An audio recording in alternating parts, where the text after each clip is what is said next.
So now we are going to start part 6 of this chapter. आप सभी लोगों ने इस वीडियो लेक्चर सीरीज से रिलेटेड 2024 और 25 के हिसाब से बहुत सारे पार्ट देखे हैं। ये वीडियो लेक्चर सीरीज का 5वां पार्ट के बाद 6ठा पार्ट है। आई होप आपने वीडियो लेक्चर सीरीज के सारे पार्ट देखे होंगे। हम थोड़ा सा आगे चलते हैं और आगे हम देखने की कोशिश करते हैं कि इस चैप्टर के अंदर और कौन सी भक्ति के बारे में बताया गया है। ठीक है, तो बने रहेगा।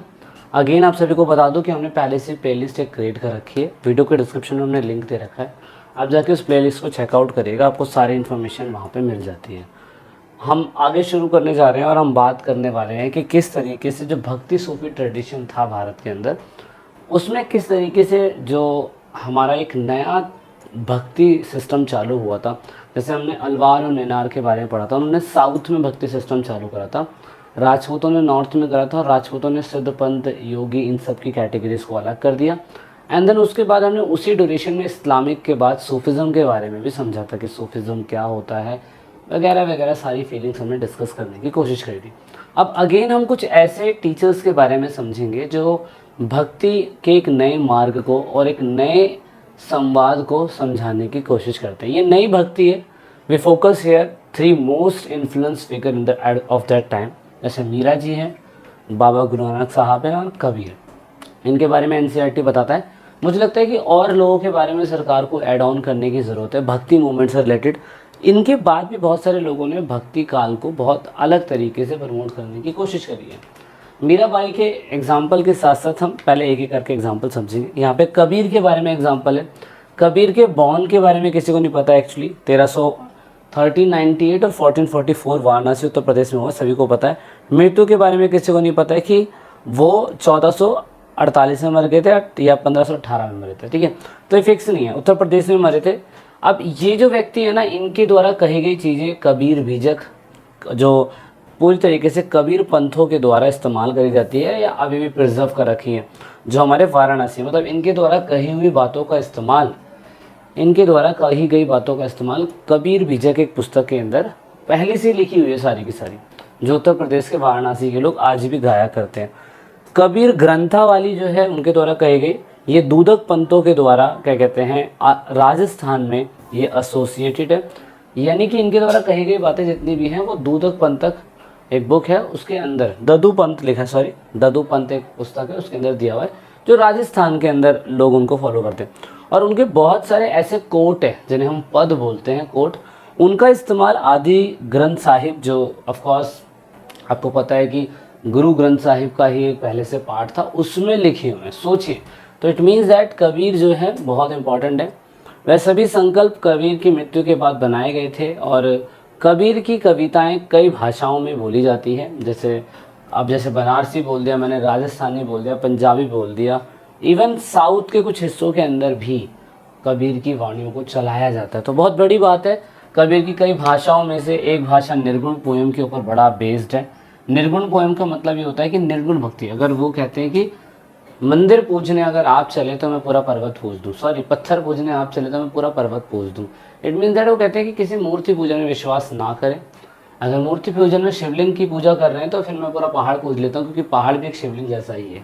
तो इसीलिए उल्टा बासी, इट मीन्स दैट किसी भी बातों को डायरेक्टली ना बोलते हुए उसे उलट कर एग्जाम्पल दे के लोगों को समझाना। इट मीन्स दैट एक तरीके से तंज कसना बोलते हैं इसे। तो उनके शब्दों में उल्टाबासी, तंज कसने जैसी चीज़ें होती हैं, मतलब सीधी सीधी बातें ना कहकर घुमा फिरा के उल्टा कर कविताओं को कहना, ये उल्टाबासी कहलाती है। कबीर की टीचिंग्स में इस्लाम धर्म के हिसाब से उन्होंने कहा कि अल्टीमेट रियलिटी यही है। उन्होंने बताया कि Kabir try to describe the ultimate reality including the Islam. According to him ultimate reality was Allah, Khuda, Hazrat, पीर, ये सारे एक हैं। बहुत अच्छी बात बोली उन्होंने कि ये सारे के सारे एक हैं, बस हम अलग अलग टर्म्स के हिसाब से पुकारते हैं। He also use the certain Vedic terms as Brahmanical and अंतम। इट मीन्स दैट उन्होंने बहुत सारे ऐसे ब्राह्मणिकल और शब्दों का इस्तेमाल करा है और अंतिम शब्द का इस्तेमाल करा है, वही बहुत इंपॉर्टेंट है। इट मीन्स दैट अपने शब्दों के अंदर ऐसा नहीं कि वो ब्राह्मणों के बिल्कुल कट्टर है, इसीलिए। Some poems attack Hindu polytheism and ideal worship and other use Sufi concept of zikar and ishq to express the Hindu practice of नाम सिमरन। मतलब उनकी कविताओं के अंदर बहुत सारी ऐसी बातों को दिखाने की कोशिश करी गई है जिसके अंदर वो ये बताते हैं कि जो बहुत सारे देवता हैं लोग जब पूजते हैं वो बिल्कुल गलत है जो हिंदू मान्यताओं के हिसाब से। दूसरा, मूर्ति पूजन के ऊपर उन्होंने बहुत ज़्यादा बोला है, बहुत ज़्यादा बोला है। अगेन, हिंदू अभ्यास के वक्त जब वो किसी का नाम सिमरन करते रहते हैं, इसके ऊपर भी इनके बहुत सारे क्वेश्चंस हमें देखने को मिले। मतलब वो जिक्र करते हैं कि ये अवधारणा थोड़ी सी गलत है। और थोड़ा बहुत उन्होंने सूफियों के इश्क जो सिलसिला हमने अपने लेक्चर्स में बताया था पहले, उसके ऊपर फोकस करा है इन्होंने पूरी तरीके से। ठीक है, तो ये कुछ बातें हैं जो आपने समझनी है किसके बारे में, कबीर के बारे में। उसके बाद अगर हम बात करें तो इन्होंने पूरी तरीके से हिंदुओं के लिए और मुस्लिम्स के लिए दोनों ही हिजियोग्राफी, मतलब मुस्लिम्स कट्टरपंथी लोगों ने और हिंदू कट्टरपंथी दोनों लोगों ने इनके ऊपर हिजियोग्राफी लिखी है। दोनों मानते हैं कि हमारे पूर्वज हैं ये, तो इसीलिए बड़ा डिबेट रहता है दोनों के उसमें। तो यहाँ से थोड़ा सा हमें समझना है कि उनके फॉलोवर जो हिंदू हैं वो कहते हैं मतलब हिंदू, कबीर एक हिंदू जन परिवार में पैदा हुए थे, और जबकि उनको बुनकर या मीन्स कंबल बेचने वाला कोई व्यक्ति मुस्लिम था जिसने उन्हें पाला पोषा। लोगों का मानना ये है। दूसरा, उन्होंने ये बताया कि उन्होंने गुरु रामानंद द्वारा ही दीक्षा ली थी। इसके बारे में थोड़ा सा कॉन्फ्लिक्ट हो सकता है कि रामानंद से इन्होंने शिक्षा ली थी या नहीं ली थी, क्योंकि historian pointed out that it is very difficult to establish Ramanand and Kabir was a contemporary. क्योंकि ये बिल्कुल नहीं हो सकता कि रामानंद और कबीर जो हैं एक समय के कार के लोग थे। लेकिन दे show how the important legacy of the Kabir was later generation. ये बात बिल्कुल फैक्ट है कि आज की डेट में भी कबीर के फॉलोवर इतने ज़्यादा हैं, जैसे कि सौरभ जोशी के, कैरी मिनाटी के, मिस्टर बीस्ट के, टी सीरीज़ के, है ना। तो इनके फॉलोवर बहुत ज़्यादा है। तो उस टाइम पीरियड पे विदाउट इंटरनेट ये बंदा पूरे ग्लोब पे, पूरे भारत के ग्लोब पे, it means that even Uttar Pradesh, फलाना ढिमकाना, इन जगहों पे छा चुका था, जो अपने आप में बहुत ज़्यादा बड़ी बात है। सो अगेन हम एक और फिलोसफर की बात करने वाले हैं, और वो है बाबा गुरु नानक साहब। अगर आप उनके बॉर्न के बारे में देखो तो 15 अप्रैल 1469 के टाइम पीरियड में उनका बर्थ हुआ था। उस टाइम पीरियड पे आप देख सकते हो कि ननकाना साहिब जो उनके लिए स्पेशली एक प्लेस मानी जाती है जहाँ उनका बर्थ हुआ था, प्रेजेंट डे पे वो पाकिस्तान के अंदर है। उनकी डेथ आपके 22 सितंबर 1537, 70 साल की एज में उनका हुआ था, मुग़ल एम्पायर के टाइम पीरियड पर। रेस्ट टाइम अगर आप देखो तो उन्होंने सिखिज़म धर्म को पूरी तरीके से आगे बढ़ाने की कोशिश करी थी, लेकिन किसको पता था कि सिखिज़म धर्म के फाउंडर ये बनने वाले, यानी कि ये उस टाइम पे सिख कम्युनिटी लोगों के लिए एक मिसाल साबित हुए थे। जिस टाइम पीरियड पे इनके 500 साल पहले भी समाज के अंदर अगर आप देखें तो इनके 500 साल पहले से भी क्या कहते हैं, बहुत सारे धर्म थे, बहुत सारे फिलॉसफी थी, बहुत सारे भक्ति मूवमेंट है, चीज़ें हमने देखने की कोशिश करी हुई थी। लेकिन हम ये देखेंगे कि जब शुरुआती समय में इन्होंने इस धर्म को बनाने की सोच ही नहीं थी, बस भक्ति के एक मूवमेंट को नए तरीके से चलाने की कोशिश करी थी। गुरुद्वारा दरबार साहिब करतारपुर इन नावोरल पाकिस्तान के अंदर है, और गुरु नानक की जो डेथ हुई थी वहीं पे हुई थी, तो गुरुद्वारा हमें पाकिस्तान में देखने को मिलता है। He train to be accountant and study Persian, he was married at the young age. शुरुआती समय में वो अकाउंटेंट थे और बहुत छोटी सी उम्र में उनकी शादी हो गई थी, और उसके बाद उन्होंने मोस्ट ऑफ टाइम अपना सूफी भक्तों के साथ ट्रैवल करा वर्ल्ड वाइडली, पूरे भारत के अंदर, और उनकी टीचिंग्स नई तरीके से लोगों के सामने आई। उनकी टीचिंग रिफ्लेक्ट करती है उनके भजनों के अंदर। उनकी टीचिंग्स में भजनों के साथ साथ निर्गुण भक्ति के ऊपर फोकस करी गई है, जैसा एज यूजुअल सूफिज़म के लोग करते हैं निर्गुण भक्ति, क्योंकि वे उनके साथ रहे हैं। निर्गुण भक्ति का मतलब आपको पता ही है कि जहाँ पे हम किसी भी मूर्ति का यूज़ ना करते हों, और साथ में उन्होंने जिस तरीके से हिंदुओं के अंदर क्या कहते हैं सैक्रिफाइस होते हैं, लोग रिचुअल बाथ्स करते हैं, लोग पूजा करते हैं इमेजेस की, और मुस्लिम्स के अंदर भी इमेजेस की पूजा होती है और हिंदुओं के अंदर भी पूजा होती है, तो उन्होंने इन चीज़ों की बिल्कुल मनाही करी। उन्होंने कहा ऐसा बिल्कुल भी नहीं होना चाहिए, बट हो रहा था उस टाइम पीरियड पे। इवन उन लोगों ने क्या कहते हैं डिवाइन नेम में सिर्फ उसने यही कहा कि उन्होंने दिव्य नाम को याद करने के लिए कहा। जैसे हमें किसी भी चीज़ की पूजा करनी है तो सिर्फ हमें नाम सिमरन करना चाहिए, रब का नाम सिमरन करना चाहिए। मतलब इन्होंने सिर्फ यही कहा कि जो जैसे हिंदू धर्म के अंदर तांत्रिक ट्रेडिशन था उसमें सिर्फ देवियों की पूजा होती है, शिविज़म के अंदर शिव के अवतारों की पूजा होती है, वैष्णविज़म के अंदर विष्णु के अवतारों की पूजा होती है, लेकिन उन्होंने कहा कि जो भगवान होता है, ईश्वर होता है, जैसे अल्लाह होता है, सूफियों के अंदर बोला गया कि भगवान का कोई जेंडर नहीं होता, ना ही वो मेल होता है ना ही वो फीमेल होता है। इसलिए इन्होंने सारे थॉट प्रोसेस को एक भजन में बनाया और उसे शब्द कहा।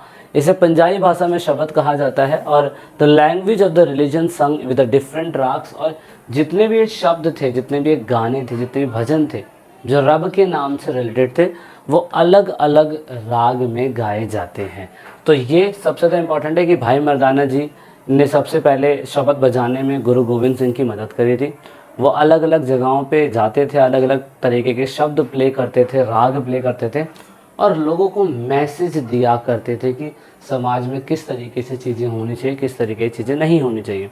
इवन उन्होंने अपने इस ऑर्गेनाइजेशन को बढ़ाने के लिए एक संगत नाम की कम्युनिटी बनाई जो पूजा करेगी, जो राग गाया करेगी गुरबानी के, और साथ में वो शब्द गा गा के लोगों को क्या कहते हैं, अपने फॉलोवर्स को या अपने जो भी ऑर्गेनाइजेशन है उसको फैलाने की कोशिश करेगी। तो ये बहुत अच्छा था। बाबा गुरु नानक साहब सिर्फ यही कहते थे कि हम लोगों को नाम सिमरण करना चाहिए रब का, और दूसरी बात ये कि हमें कभी भी ऐसा नहीं करना चाहिए कि बलि दें इस चीज़ की उस चीज़ की, कभी भी ऐसा नहीं करना चाहिए।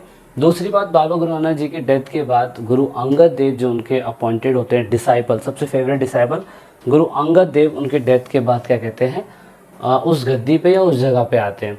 गुरु नानक कभी नहीं चाह रहे थे कि नए धर्म का इस्टेब्लिशमेंट हो, लेकिन आफ्टर इज डेथ उनके फॉलोवर ने उनकी खुद की प्रैक्टिस को अलग बनाया और बोला कि हम दूसरी कम्युनिटी से बिल्कुल अलग हैं। जैसे नॉर्थ के अंदर सूफिज़म था, हिंदुज़म था, और साथ में दूसरे और कल्चर इवॉल्व हो रहे थे, बुद्धिस्ट पहले से था, जैन पहले से था। इसी वजह से गुरु अंगद देव ने इस चीज़ को एक इस्टेब्लिशमेंट दी। गुरु अर्जुन देव उनके बाद आते हैं, 5वें सिख गुरु माने जाते हैं। गुरु अर्जुन देव ने आदि ग्रंथ साहिब लिखा। ये पहली एक ऐसी क्या कहते हैं गुरु अर्जुन देव के द्वारा इनिशिएट था जो 29 अगस्त 1604 में कंप्लीट हुआ। इसका पहला इंस्टॉलेशन जो है आप देख सकते हो हमारे गोल्डन टेम्पल अमृतसर के अंदर रखा हुआ, गुरु आदि ग्रंथ साहिब। तो जैसा मैंने बताया आपको कि इनके गुरु अर्जुन देव ने जब आदि ग्रंथ साहिब लिखी, तो आदि ग्रंथ साहिब के अंदर बहुत लोगों की वाणियों को, बहुत ऐसे फेमस राइटर्स या बहुत ऐसे फेमस लोग जिन्होंने अपने सूफिज़म में भक्ति काल के टाइम पीरियड में कुछ अचीव करा हो, तो ऐसे में उन्होंने क्या करा, बाबा फरीद, रविदास, कबीर, इन सबको आदि ग्रंथ साहिब के अंदर डाला और उनके भजनों को इन्होंने गुरबानी का नाम दिया। तो गुरबानी आज भी अगर आप देखो तो सिख लैंग्वेज के अंदर बहुत सारे लोग गाते हैं। उनमें से जो अच्छी बातें हैं वो अच्छी बातें आप नोटिस करेंगे कि बहुत बड़े बड़े भक्ति काल के लोगों की है। तो गुरबानी इस तरीके से कंपोज की गई। उसके बाद गुरु तेज बहादुर आते हैं, वो गुरु आदि ग्रंथ साहिब को गुरु ग्रंथ साहिब में कन्वर्ट करते हैं और गुरु ग्रंथ साहिब फाइनली पुस्तक कंप्लीट होती है। ये पुस्तक कंप्लीट होने के बाद जब गुरु गोविंद सिंह जी लास्ट गुरु थे, तो वो गुरु ग्रंथ साहिब को एक ऐसी पुस्तक मानते हैं जो कहते हैं कि हमारे मरने के बाद सिर्फ पुस्तक चलेगी, कोई व्यक्ति नहीं आएगा। It means that the 10th Guru Guru Govind Singh included the composition of 9th गुरु गुरु तेज बहादुर। गुरु तेज बहादुर की चीज़ें उन्होंने ली और फाइनली उन्होंने इस बुक को गुरु ग्रंथ साहिब का नाम दिया। और गुरु गोविंद सिंह अगर आप देखो तो 22 दिसंबर 1666 जिस टाइम पीरियड पे क्या कहते हैं आपके मुग़ल काल था, और 7 अक्टूबर 708 में इनकी डेथ हो जाती है। उस टाइम पीरियड तक भी गुरु गोविंद सिंह जी जो थे वो बहुत ज़्यादा लोगों के कंट्रीब्यूशन में थे। अब क्योंकि इनका धर्म संकट में पड़ रहा था, ये उस टाइम पीरियड के लोग थे जिस टाइम पीरियड पे देश में अटैक पे अटैक होते रहते थे, तो ऐसे में इन्होंने अपने धर्म को बचाने के लिए एक तरीके से क्या बनाया, गुरु गोविंद सिंह ने खालसा पंथ बनाया। खालसा पंथ सिख लोगों की एक आर्मी थी जिसका मेन मकसद था कि अपने सिखिज़म धर्म को बनाएं, और उन्होंने पूरी तरीके से क्या करा, 5 सिंबल्स को कहा कि हम अपने पास रखेंगे, जिसमें से अनकट हेयर रखेंगे, मतलब बाल नहीं कटवाएंगे, एक खंजर रखेंगे, एक पेयर ऑफ शॉर्ट्स रखेंगे, एक कंघी रखेंगे और एक स्टील का बैंगल रखेंगे।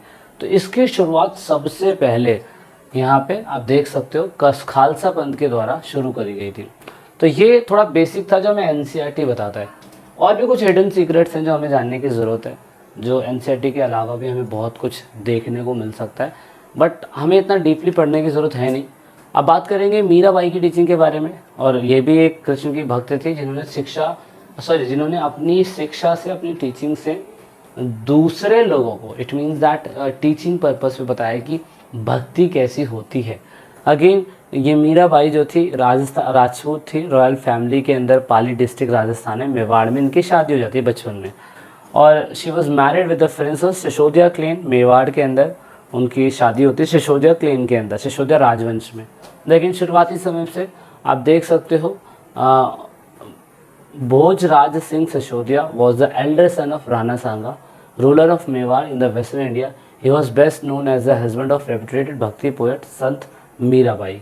तो रांगा सांगा जो थे वो मीराबाई के हस्बैंड थे, उनकी शादी होती है। She defined her husband and not submit the traditional rule of marriage and the mother. उन्होंने अपनी शादी की अवहेलना करी, उन्होंने कहा कि मेरी शादी तो पहले से ही हो चुकी है। अब दूसरी बात ये है कि मीराबाई जो थी वो अपने हस्बैंड को अपना हस्बैंड नहीं मानती थी ट्रेडिशनली, उनको अपनी वाइफ नहीं मानती थी। दूसरा उन्होंने अपनी मदर को इस चीज़ की बोला कि भाई मैं शादी को एक्सेप्ट नहीं करती। क्यों? The reason behind that she recognise Krishna, Vishnu के अवतार हैं, वो अपना लवर मानती है, अपना हस्बैंड मानती है और बोलती है कि मतलब मैं उनके लिए ही अपनी लाइफ जो है समर्पित कर दूंगी। तो भक्ति का मतलब देख रहे हो क्या होता है, एक व्यक्ति के प्रति आप अपना पूरा जीवन दे दो, तो वही भक्ति का सिस्टम है पूरी तरीके से, है ना। तो ऐसे में आप कहोगे शी वॉज वंडरिंग, वो घूमती रही, सिंगिंग कंपोज करती रही, अपने इमोशंस को एक्सप्रेस करती रही। और कहाँ पे दोस्तों? राजस्थान की गलियों में, राजस्थान के मठों में, पूरा राजस्थान उनके भक्ति को ऐसे रम चुका था कि लोग कहने लगे कि मीराबाई कोई है। असल में मीराबाई को इस चीज़ की नॉलेज कहाँ से मिली?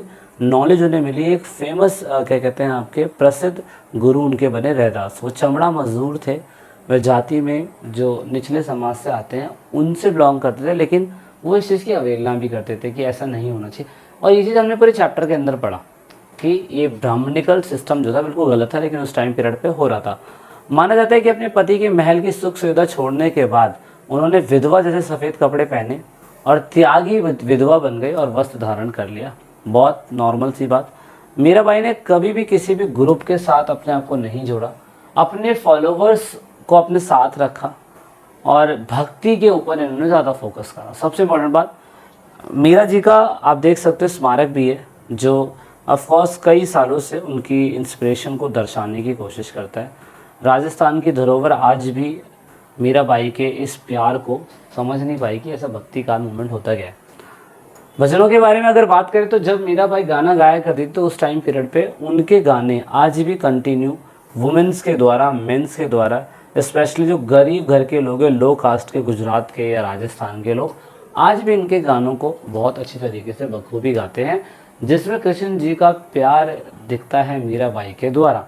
तो ये कुछ पंक्तियां हैं सोर्स नंबर 11 पे अगर आप जाएंगे तो राणा के प्रति, राणा जो उनके पति थे, राणा के प्रति मीराबाई के रुख के बारे में क्या बताता है, ये चीज़ दिखाने की कोशिश यहाँ पे करी हुई है कि मतलब वो किस तरीके से हमारे हस्बैंड बन गए, लेकिन मैंने अपना पूरा जीवन तो पहले ही कृष्ण को दे दिया है, तो मैं आपको कैसे एक्सेप्ट कर सकती हूँ।